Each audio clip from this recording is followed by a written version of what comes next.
All right, guys. There's somebody who was asking me about how to set the Bluetooth connection with the DJI Mic2, which I have here. I've got this close up, so hopefully you guys can see this. I'm just gonna pop something underneath here so it's not teeter-tottering here. Let me just put this on here. There you go. All right, so we're in the Ace Pro right now. Let me see. First thing you need to do is get your mic here. Okay, so what you have to do is you have to enter into the Bluetooth pairing for the mic. Okay, so just turn it on, and you'll see a blue light here. Okay, now it'll start blinking. Once it starts blinking, you need to put the pairing mode on. So you need to press this link button above the power button. Okay, and just keep it down until that blue flashes faster. See, now it's quicker. Now you go into your Ace Pro, and you go to the icon that looks like two AirPods. Press on that, and it should start looking for Bluetooth devices. So hopefully it should find it. Sometimes it finds, sometimes it doesn't. It's really weird. I don't know why. There it goes. Finds it. Select it. Cross your fingers. Might take a couple tries. It took me a couple tries the first time. So once it connects, it's fine.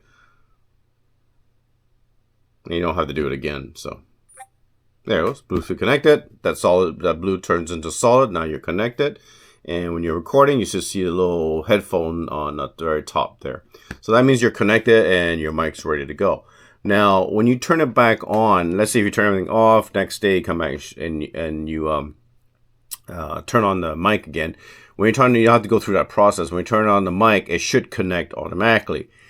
If there's been cases where it didn't connect automatically, and this happens with my DJI A4 as well, if it doesn't connect automatically, just go back into that the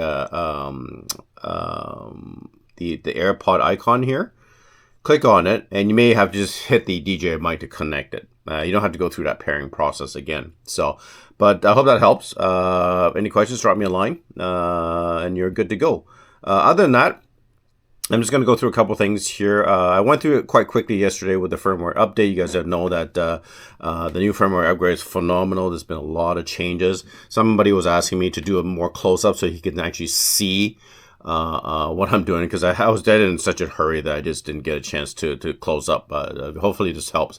I'm filming with the DJI A4 right now, so but just a couple things. You'll notice that the first change is the mic. So the DJI Mic2 is now working. It's working fine. There's been lots of videos out with this. They're going into detail. I'm not going to go into too much detail with this. The other thing I liked about this is the battery. They also listen to customers. People were asking, oh, I want that battery percentage. So now when you press on it, there's a battery percentage that pops up. Okay, you can see it on here. Okay, so that said, so they've listened to the requests of people for that, and the battery requests and DJI mic. The other thing they've added to was they've changed the underwater algorithm, which I won't have a chance to do on this video, obviously. I'm on a dive trip, and I just got back from a dive trip. I'm on a dive trip in July, so I'll hopefully be able to see what the difference is in terms of the new algorithm for underwater shooting. They're saying night shooting is a little bit better too, so I might take that out for a test run tonight. The other thing they have also added was the low light stabilization icon. You'll see it's on the left hand side here. Now I noticed that when you go like this, it kind of disappears when there's light. And automatically, no, there's not enough light. See, it'll disappear. I don't know if you can see it. It disappeared. So it automatically detects if there's low light and if there's sufficient light. So if there's low light, if I go dark, you'll see that icon appear here.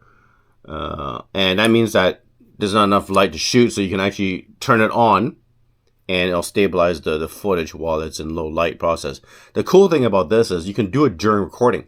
So if I'm recording and I hit low light, I don't have to turn it off, turn on, and then turn it back on again to record. I can just hit that icon, automatically activate low light stabilization while you're recording. That's really cool.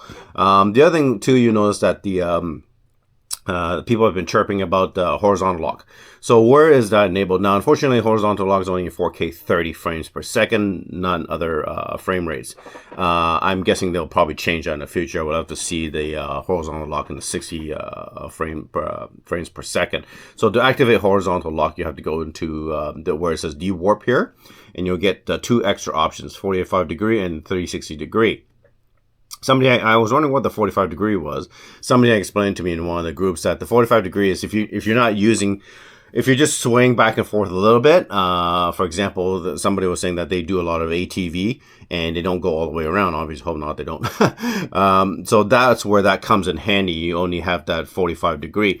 The reason why that is because the more degrees that you switch to like a 360, it crops in.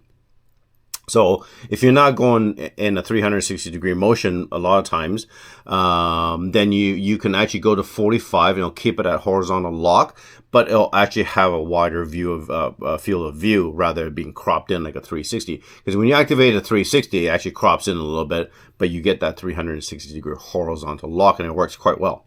So that's the explanation between 45 and 360. Somebody had actually explained it to me, which is kind of cool.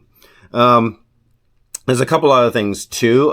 They've changed some camera stabilities. Be interested to see what else they've changed. They've enhanced some of the camera options, stability. I think you've seen the ad already, the true life underwater shooting. Apparently, they've also improved the low light shooting capability. I'm not sure if that's in stills or if that's in video, but I'll do some testing as well. And the wind reduction noise improvement. There was another content creator that did a test, and actually it sounds really good. I never really liked the wind noise reduction in any of these cameras, especially the Ace Pro. I have to admit the Ace Pro wind noise wasn't the greatest, but this content creator who did a wind noise reduction test for the new firmware, it actually sounded really good. So I might do a little testing myself. Yeah, great update, guys. Download it if you can. I know it's region based, so some people may have not gotten it yet. As far as I know, all the changes have been requests from customers, which is excellent. Insta360 have always been really good at listening to the customers. Drop me a line if you have any questions, if you have any suggestions, how you like the new firmware. Yeah, and do me a favor, like it and subscribe. It'll be good for my low self-esteem. Anyways, guys, have a great day and respect. Bye.